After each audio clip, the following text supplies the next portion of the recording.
Hello everyone. तो भाई KVS का रिज़ल्ट आ गया है और बहुत सारे लोग खुश हैं इस चीज़ में, और जितने खुश हैं उससे कई गुना ज़्यादा बच्चे दुखी हैं।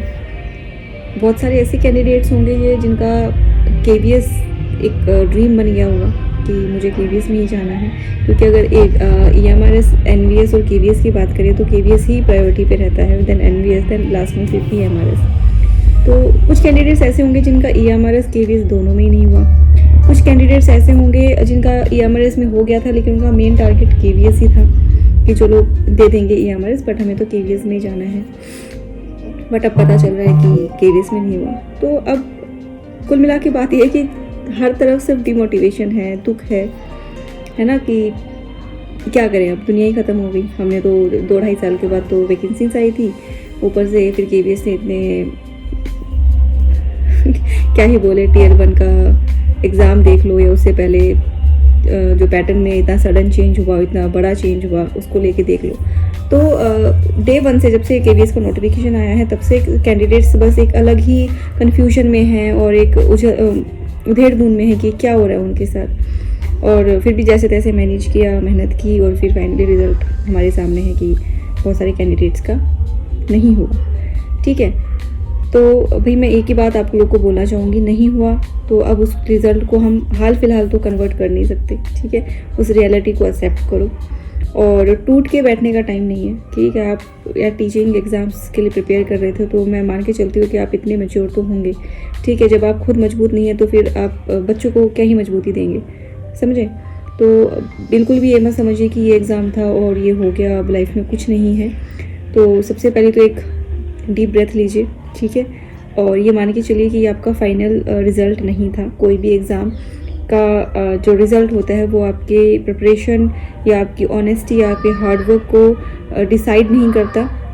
कोई भी एग्ज़ाम, देखो रिज़ल्ट है या पास है या फेल है, कुछ तो है, लेकिन कहीं ना कहीं अगर हमने ईमानदारी से और सही तरीके से तैयारी की है तो बहुत चीज़ें हम सीख के ही जाते हैं। ठीक है, बहुत चीज़ें सीख के जाते हैं। तो अगर आप डिस्क्वालीफाई हुए हैं तो इसका मतलब ये बिल्कुल नहीं है कि आप कैपेबल नहीं थे या आप में दिमाग नहीं है, आप इंटेलिजेंट नहीं हो। और ये सारी चीज़ें मत सोचिए, क्योंकि देखो competition is really really very tough, her field में बहुत टफ है। तो ज़रा सी भी चूक हुई ना, और कई बार तो समझ में भी नहीं आता कि आप चूक हुई कहाँ, क्योंकि वेस कट ऑफ भी नहीं बता रहा है। तो कैंडिडेट को समझ में नहीं आ रहा कि कितने मार्क्स बन रहे थे या कितने मार्क्स से वो रह गया है। देखो आने वाले टाइम में अगर पब्लिश कर दे तो केवीएस कट ऑफ, तो एटलीस्ट एक कैंडिडेट को अपनी कमियों का तो पता चल जाए कि यार कितना वो पास था या कितना दूर था सिलेक्शन से। हाल फिलहाल शायद हो सकता है आपके आसपास कोई इमीडिएट एग्ज़ाम ना हो। तो बात आती है कि अब करें क्या। बहुत सारे लोगों ने, मैंने खुद मैसेजेस देखे हैं जो ये कह रहे हैं कि बस अब उम्मीद छूट गई है, अब हम नहीं पढ़ेंगे, क्या फ़ायदा पढ़ के। देखो पढ़ाई कभी भी लॉस में नहीं लेके जाएगी आपको। आप अपनी पढ़ाई मत छोड़ो। आप ये मान के चलो कि आपने अपना सब्जेक्ट पढ़ा था तो कहीं ना कहीं आप अपने सब्जेक्ट को और स्ट्रॉन्ग बना लो। आपका अगर नेट क्वालिफाई नहीं है तो आप अभी जून में एग्ज़ाम्स होंगे, नेट के लिए प्रिपेयर कर लो। ठीक है, और आपके स्टेट में जो टेट एग्ज़ाम्स होते हैं अगर वो क्वालिफाई नहीं है तो आप उसकी प्रिपरेशन कर लो। फिर ये ना हो ना कि हर एग्ज़ाम के लिए फिर आपके केवीएस वाला हाल हो जाए हमारा, कि अब एस्टेट आ गया या कोई और जो भी टेट एग्ज़ाम है, या अगर कोई नेट आ गया तो फिर आप ये सोच रहे कि अरे मैं कैसे करूँ, कि आप 1 महीना पहले फिर डे बिल्कुल ज़ीरो से स्टार्ट कर रहे हो। वो एटलीस्ट नहीं होना चाहिए।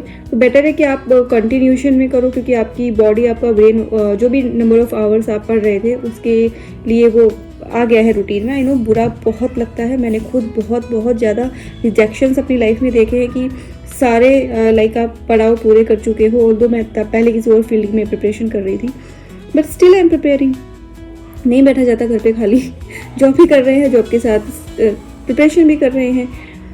तो नहीं पता क्या होगा क्या नहीं होगा, लेकिन आप ऐसा मत सोचना कि आप ये बोलो कि आपका हो गया इसलिए आप ऐसी बातें बोल रहे। भाई बहुत रिजेक्शंस देखे हैं मैंने, बहुत रिजेक्शंस देखे हैं। टीयर 1 हो जाता है, टीयर 2 हो जाता है, फाइनल मेरिट में आके रह जाता है नंबर। एक बार नहीं, कई बार।